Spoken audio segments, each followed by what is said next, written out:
Assalamualaikum warahmatullahi wabarakatuh. Pada kesempatan kali ini, kami akan menjelaskan mengenai accounting and the time value of money.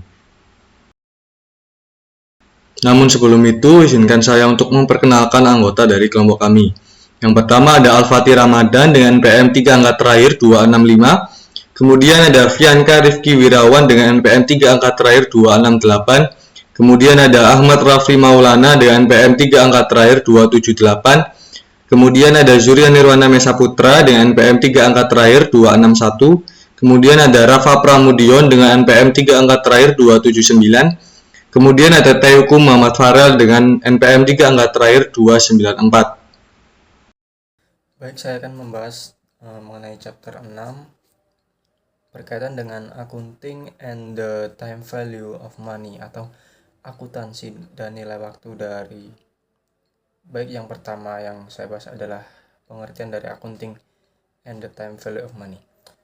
Baik, pengertiannya yaitu akuntansi dan nilai waktu uang mengacu pada konsep bahwa uang yang tersedia saat ini lebih berharga daripada jumlah yang sama di masa mendatang karena kapasitas potensial untuk menghasilkan pendapatan.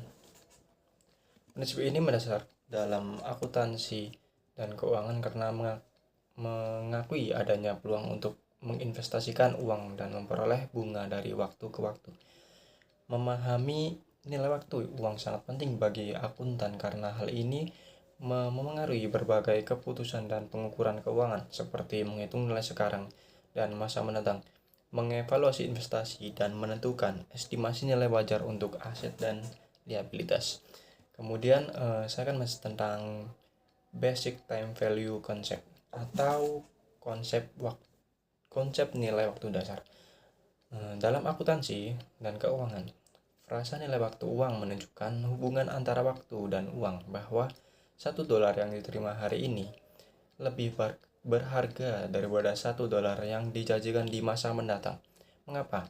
Karena ada peluang untuk menginvestasikan dolar hari ini dan menerima bunga atas investasi tersebut. Namun, ketika memutuskan di antara alternatif investasi atau pinjaman, penting untuk dapat membandingkan dolar hari ini dan dolar besok dengan cara yang sama. Untuk membandingkan apple to apple, investor melakukannya dan menggunakan konsep nilai sekarang yang memiliki banyak aplikasi dalam akuntansi. Kemudian, pengukuran akuntansi berbasis nilai sekarang. Yang pertama, ada catatan dengan menilai piutang dan utang tidak lancar yang tidak memiliki suku bunga tetap atau suku bunga lebih rendah dari suku bunga pasar. Yang kedua ada sewa dengan menilai aset dan kewajiban yang akan dikapitalisasi berdasarkan sewa jangka panjang dan mengukur jumlah pembayaran sewa dan amortisasi sewa tahunan. Yang ketiga ada pensiun dan manfaat pasca pensiun, yaitu dengan mengukur komponen biaya layanan dari beban manfaat pasca pensiun pemberi kerja dan kewajiban manfaat pasca pensiun.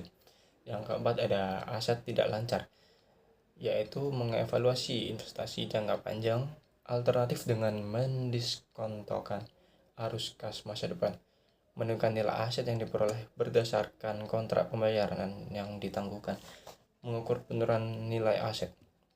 Yang kelima ada kompensasi berbasis saham, yaitu menentukan nilai wajar layanan karyawan dalam rencana opsi saham kompensasi. Yang keenam ada kombinasi bisnis, menentukan nilai piutang, hutang, kewajiban, akrual, dan komitmen yang diperoleh atau diasumsikan dalam suatu pembelian. Yang ketujuh ada pengungkapan, yaitu mengukur nilai arus kas masa depan dari cadangan minyak dan gas untuk pengungkapan dalam informasi tambahan. Yang terakhir atau yang kedelapan ada kewajiban dan lingkungan, yaitu menentukan nilai wajar kewajiban masa depan untuk penghentian aset.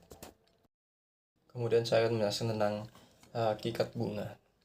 Bunga adalah pembayaran atas penggunaan uang, yaitu selisih antara jumlah yang dikembalikan melalui pokok pinjaman.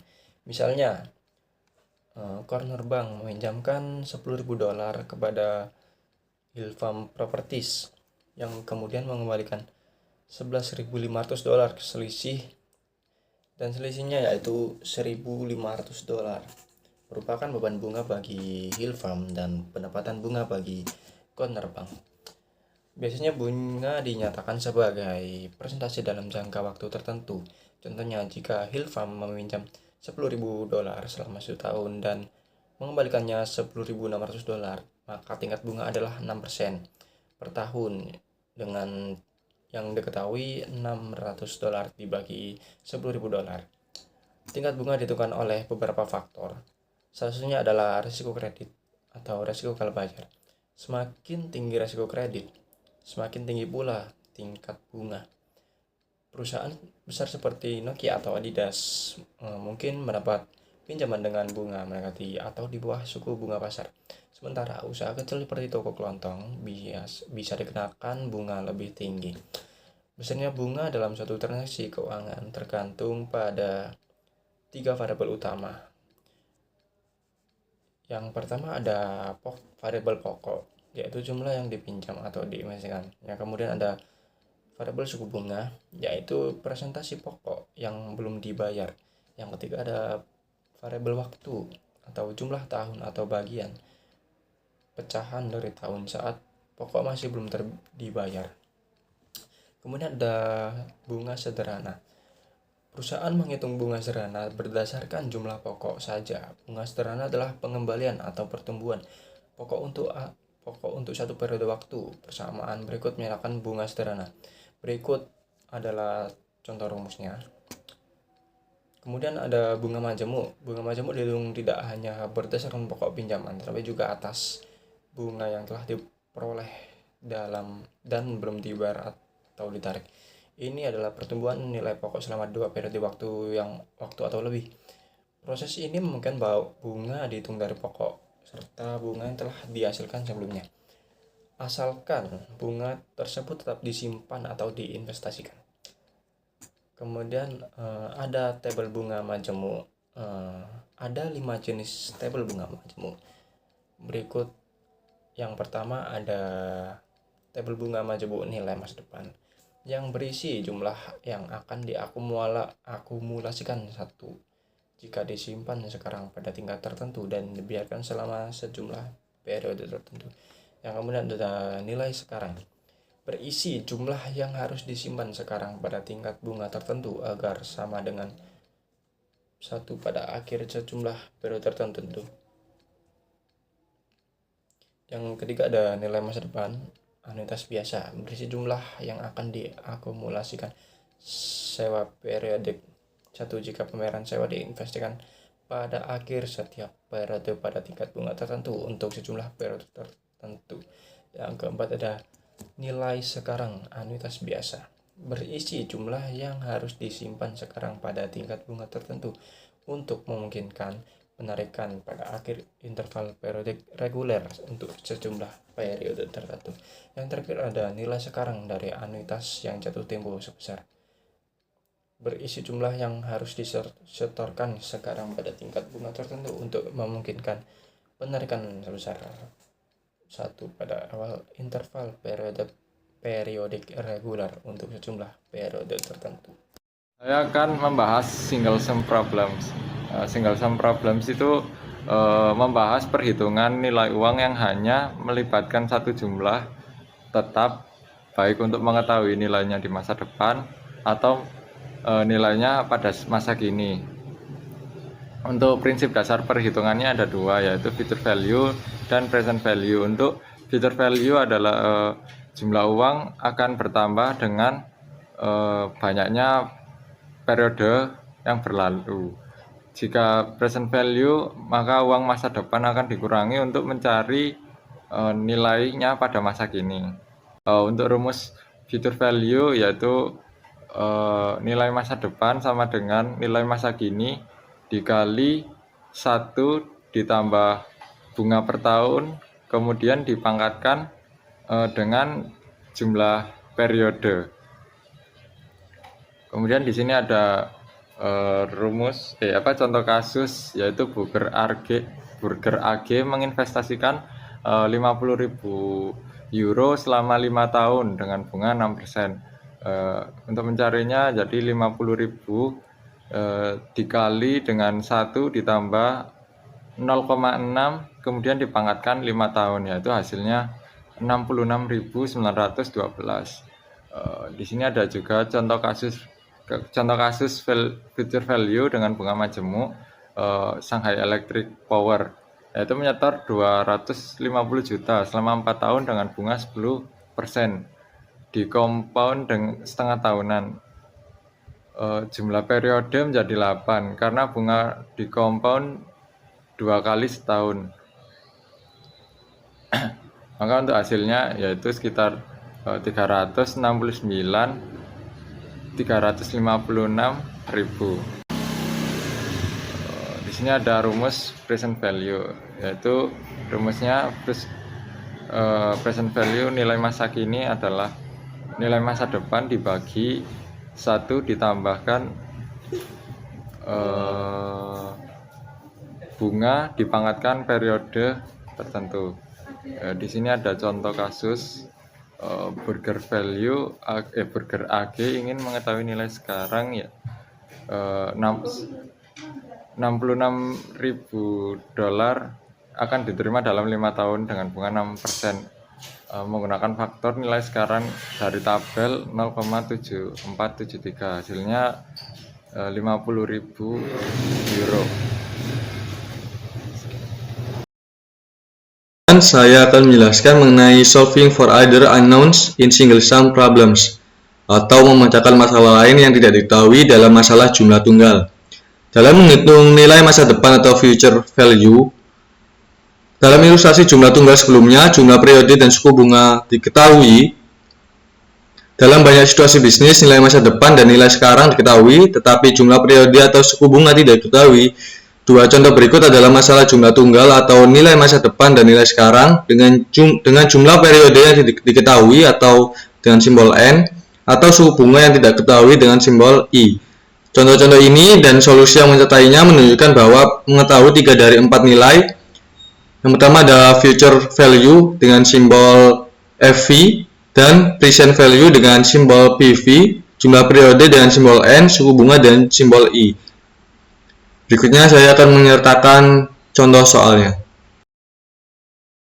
Kemudian saya akan menjelaskan cara menghitung future value approach dengan rumus FV sama dengan PV dalam kurung FVF N 10%, yang diketahui FV-nya adalah $70.000 sama dengan PV-nya adalah $47.800 dan FVFN 10% dipindahkan ke sisi sebaliknya, dan juga future value-nya juga dipindahkan ke sisi sebaliknya yang menghasilkan $70.000 dibagi $47.811 yang menghasilkan 1,46410.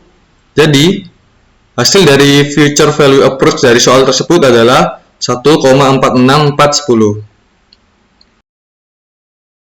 Kemudian saya akan menjelaskan cara mencari present value approach.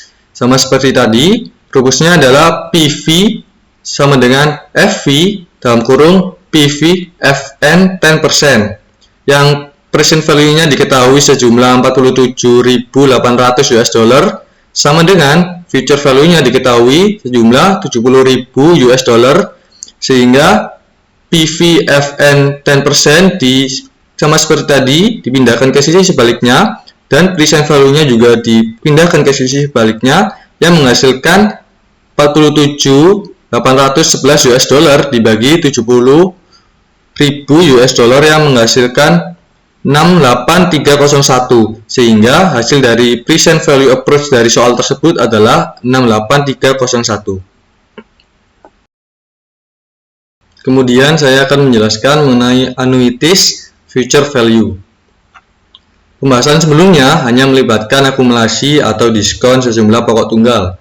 Akan tetapi, banyak situasi muncul di mana serangkaian jumlah dolar dibayarkan atau diterima secara berkala, seperti pinjaman atau penjualan angsuran, dan investasi yang sebagian terpulihkan secara teratur atau serangkaian. Penghematan biaya yang terrealisasi, misalnya kontrak asuransi jiwa melibatkan serangkaian pembayaran yang sama yang dilakukan pada interval waktu yang sama. Proses pembayaran berkala tersebut merupakan akumulasi sejumlah uang melalui anuitas. Anuitas menurut definisinya memerlukan hal-hal berikut. Yang pertama, pembayaran atau penerimaan berkala disebut sewa dengan jumlah yang sama. Yang kedua, interval yang sama antara sewa tersebut. Dan yang ketiga atau yang terakhir, permajemukan bunga sekali setiap interval. Kemudian nilai masa depan adalah anuitas adalah jumlah semua sewa ditambah bunga majemuk yang terakumulasi atas sewa tersebut. Perhatikan bahwa sewa dapat terjadi di awal atau akhir periode. Jika sewa terjadi di akhir periode, anuitas diklasifikasikan sebagai anuitas biasa. Jika sewa terjadi pada awal setiap periode, anuitas diklasifikasikan sebagai anuitas jatuh tempo. Selanjutnya saya akan menjelaskan future value of annuity due. Ini artinya nilai masa depan anuitas jatuh tempo. Jadi untuk definisinya sendiri adalah nilai masa depan dari serangkaian pembayaran tetap yang dilakukan pada setiap awal periode dengan mempertimbangkan tingkat bunga tertentu. Nah, berbeda dengan ordinary annuity di mana pembayaran ini dilakukannya di akhir periode. Nah, kalau yang ini annuity due ini memiliki pembayaran yang dilakukan setiap awal periode. Jadi pembayarannya dilakukan setiap awal periode dan menghasilkan nilai masa depan yang lebih besar karena setiap pembayaran ini memiliki lebih banyak waktu untuk berkembang dengan bunga. Lalu ada ilustrasi perbandingan tabel dari ordinary annuity dengan annuity due. Nah, dalam contoh ini arus kas dari anuitas jatuh tempo ini datang tepat satu periode lebih awal daripada anuitas biasa. Nah, mengakibatkan nilai masa depan dari faktor anuitas jatuh tempo ini tepat 12% lebih tinggi dari faktor anuitas biasa. Misalnya nih, nilai faktor anuitas biasa pada akhir periode pertama sebesar 12% ini adalah 100.000, sedangkan untuk anuitas jatuh temponya adalah 112.000. Nah, lalu selanjutnya ada untuk menemukan nilai masa depan dan faktor anuitas, kalikan nilai masa depan dari faktor anuitas biasa dengan ditambahkan tingkat bunga. Nah, ini misalnya untuk menentukan nilai masa depan anuitas dengan faktor bunga selama 5 periode pada bunga majemuk 12%, ini dikalikan saja dengan nilai masa depan faktor bunga anuitas biasa selama 5 periode. Seperti itu. Lalu ini ada juga buat mengilustrasikan penggunaan tabel anuitas biasa dalam mengonversikan ke anuitas jatuh tempo. Asumsikan bahwa Erin Berge berencana untuk menyetorkan 800 euro setahun pada setiap ulang tahun putranya, Vanden. Dia melakukan setoran pertama pada ulang tahun putranya yang ke-10 dengan bunga majemuknya 6% per tahun. Erin ini ingin mengetahui jumlah yang akan dia kumpulkan untuk biaya kuliah pada ulang tahun putranya ke-18. Nah, jika penyetoran pertama ini terjadi pada umurnya Vanden ini yang ke-10, Erin akan melakukan total 8 kali penyetoran. Jadi umurnya 10, dia mau targetnya ke 18, berarti 8 kali penyetoran karena setiap tahunnya dia nyetor hingga anaknya berumur 18. Asumsikan tidak ada penyetoran pada ulang tahun ke-18 seperti yang ditunjukkan pada ilustrasi ini. Karena semua penyetoran ini dilakukan awal periode, maka hal tersebut ini merupakan anuitas yang jatuh tempo. Nah, ini diagram di sebelah ini ada diagram waktu jatuh tempo anuitas. Lalu selanjutnya ada example of future value of annuity problem. Jadi contoh soal nilai masa depan anuitas. Ini ada beberapa contoh seperti perhitungan sewa, computation of rent, kemudian ada computation of number of periodic rent. Ini artinya perhitungan jumlah sewa periodik, dan ada beberapa contoh lainnya. Jadi yang pertama saya akan menjelaskan contoh dari compilation of rent atau perhitungan sewa. Jadi ini contohnya nih ada soal, asumsikan Anda berencana untuk mengumpulkan 14.000 CHF untuk uang muka sebuah apartemen 5 tahun dari sekarang. Nah, selama 5 tahun ke depan ini Anda akan memperoleh laba tahunan sebesar 88% yang dikompensasikan 2 kali setahun. Berapa jumlah yang harus Anda setorkan pada akhir setiap periode 6 bulan.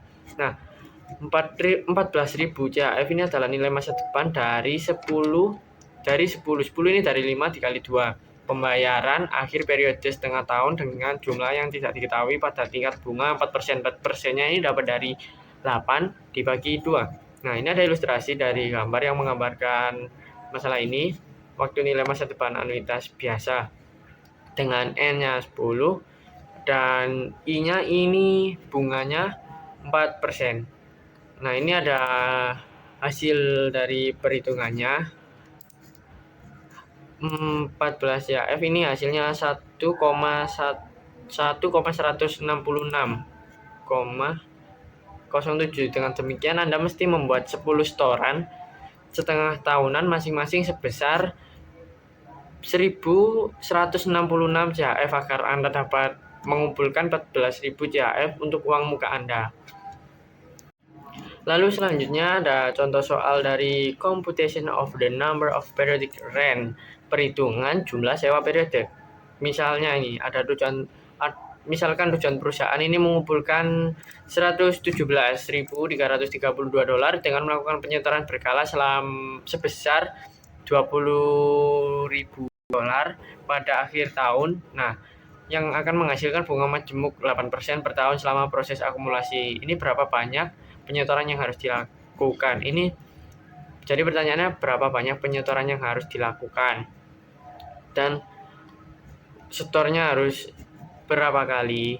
Jadi setiap store itu harus berapa kali. Nah, ini ada gambar 117.332 ini mewakili nilai masa depan atau N dengan deposit $20.000 dengan tingkat bunga tahunan 8 tahun. Nah, ilustrasi gambarnya ini ada gambar dari jangkanya. Jadi pertama kita bayar 20 gitu. Ini ilustrasi gambarnya aja dengan I atau bunga tahunannya 8%. Nah, dengan menggunakan rumus nilai masa depan dari anuitas biasa, ini perusahaan memperoleh faktor ini hasilnya dari faktornya. Jadi dari hasilnya ini, jadi perusahaan ini harus melakukan 5 kali setoran dengan masing-masing sebesar 20.000. 5 kali 5 hampir 6 untuk hasilnya dari perhitungannya. Tapi untuk kesimpulannya, jadi perusahaan ini harus melakukan 5 setoran masing-masing sebesar 20.000. Lalu selanjutnya ada annuities nilai sekarang. Jadi nilai sekarang dari anuitas ini adalah jumlah tunggal yang jika diinvestasikan dengan bunga majemuk sekarang akan menyediakan anuitas rangkaian penarikan untuk sejumlah periode masa depan di akhir periode. Nah, kemudian ada nilai sekarang dari anuitas biasa. Jadi nilai sekarang dari anuitas biasa ini adalah nilai sekarang dari serangkaian sewa yang sama yang akan ditarik pada interval yang sama di akhir periode. Salah satu pendekatan untuk menemukan nilai sekarang dari anuitas adalah dengan menentukan nilai sekarang dari setiap sewa dalam seri dan kemudian menjumlahkan nilai sekarang masing-masing. Misalnya nih, kita dapat melihat anuitas sebesar $1 yang akan diterima pada saat akhir masing-masing dari 5 periode sebagai jumlah yang terpisah. Kami kemudian menghitung setiap nilai sekarang menggunakan tabel. Nah, ini ada tabelnya dengan asumsi suku bunga 5%.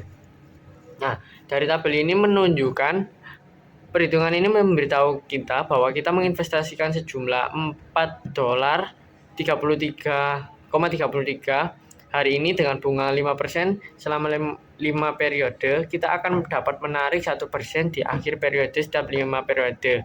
Jadi kita dapat meringkas prosedur yang ini dari tabel ini dengan rumus yang ada di sini. Nah, jadi mengacu pada nilai sekarang dari anuitas biasa sebesar 1 untuk faktor N periode dari I keuntungan. Tabel anuitas ini bisa mendasar nilai sekarang pada rumus ini. Nah, lagi ini menunjukkan kutipan dari tabel tersebut. Ini ada rinciannya, periode pertama 4%, 5%, 6% sampai periode ke-5.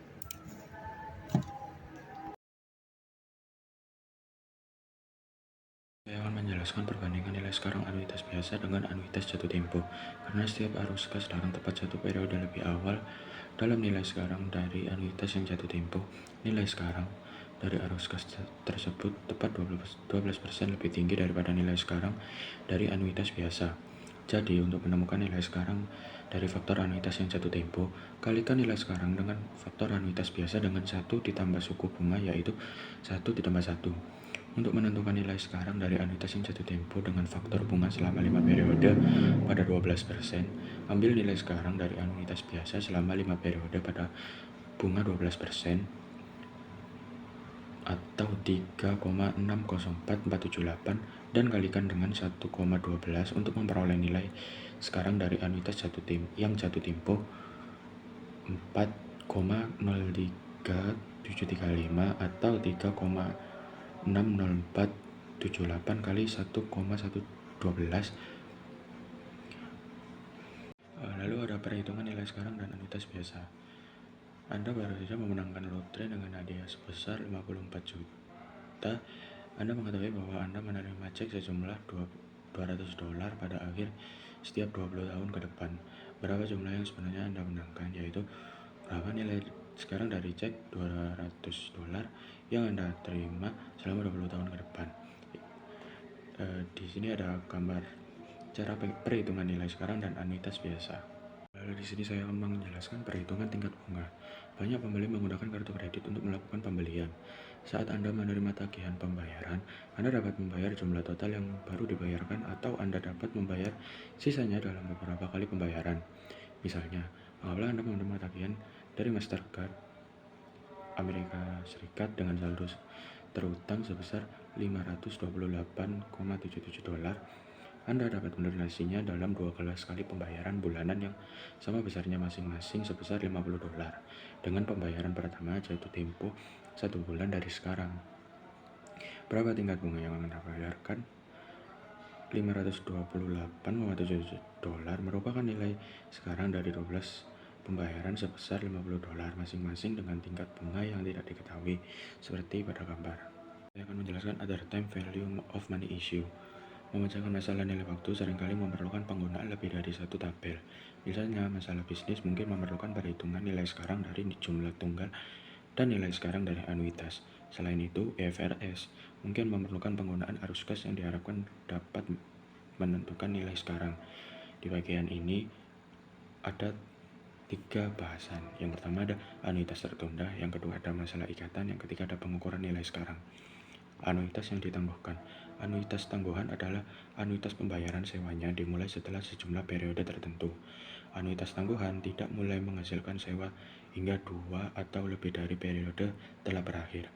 Misalnya anuitas biasa 6 kali pembayaran sewa tahunan yang ditangguhkan selama 4 tahun. Berarti tidak ada pembayaran sewa selama 4 tahun pertama, dan yang pertama dari 6 pembayaran sewa akan terjadi pada akhir tahun kelima. Anuitas jatuh tempo 6 kali pembayaran sewa tahunan yang ditangguhkan selama 4 tahun. Berarti tidak akan ada pembayaran sewa selama 4 tahun pertama, dan yang pertama dari 6 pembayaran sewa akan terjadi pada awal tahun kelima. Yang kedua adalah nilai masa depan dari anuitas tertunda. Menghitung nilai masa depan dari anuitas yang ditangguhkan relatif mudah, karena tidak ada akuntansi atau investasi yang dapat menghasilkan bunga. Nilai masa depan dari anuitas yang ditangguhkan sama dengan nilai masa depan dari anuitas yang tidak ditangguhkan. Artinya, menghitung nilai masa depan hanya mengabaikan periode yang ditangguhkan. Yang ketiga ada nilai sekarang dari anuitas tertunda. Perhitungan nilai dari anuitas tangguhan memerlukan pengakuan bunga yang timbul dari anuitas tersebut. Lalu yang terakhir ada investasi selama periode penangguhan. Untuk menghitung nilai sekarang dari anuitas yang ditangguhkan, kita hitung nilai sekarang dari anuitas biasa sebesar 1 seolah-olah sewa telah terjadi selama seluruh periode. Kemudian kita kurangi nilai sekarang dari sewa yang tidak diterima selama periode penangguhan. Kita benar-benar menerima setelah periode penangguhan. Di sini saya akan menjelaskan tentang other time value of money. Yang pertama itu ada deferred annuities, yang kedua ada bond problem, yang ketiga ada present value measurement. Ini akan saya jelaskan menurut pemahaman saya, dan saya juga mengambil dari sumber lain karena dari buku saya tidak begitu paham. Jadi yang pertama itu kan ada deferred annuities atau anuitas yang ditangguhkan. Jadi anuitas yang ditangguhkan itu adalah serangkaian pembayaran tetap yang dimulai setelah periode tertentu. Misalnya Anda mungkin menabung untuk pensiun dan berencana untuk menerima pembayaran tahunan setelah 20 tahun. Jadi kita itu pensiun sekarang, tapi pembayarannya itu baru kita dapetin, pembayaran pensiunnya baru kita dapetin itu 10 tahun mendatang, seperti itu.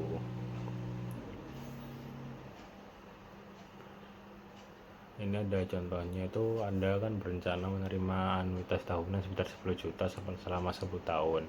Tapi pembayarannya itu akan dimulai 5 tahun dari sekarang. Lah, tingkat bunga yang relevan itu ada 8% per tahun. Jadi perhitungan PV atau present value-nya itu 10 juta dikali 1 min 1 plus 0,08 pangkat min 10 dibagi 0,08 kali 1 plus 0,08 pangkat min 5. Jadi PV nya itu 40.585.877 rupiah. Lalu yang kedua itu ada masalah obligasi, ada bond problem. Jadi obligasi itu surat utang yang ditubirkan oleh perusahaan atau pemerintah. Masalah obligasi melibatkan perhitungan nilai sekarang dari pembayaran bunga dan nilai nominal obligasi. Ini setahu saya itu obligasi itu kita tuh menaruh uang kita ke pemerintahan, jadi itu kita kayak ikut serta dalam pembangunan negara gitu. Ini ada contohnya, sebuah obligasi dengan nominal 100 juta membayar bunga tahunan sebesar 6% dan akan jatuh tempo dalam 5 tahun. Tingkat bunga pasarnya itu 8% per tahun.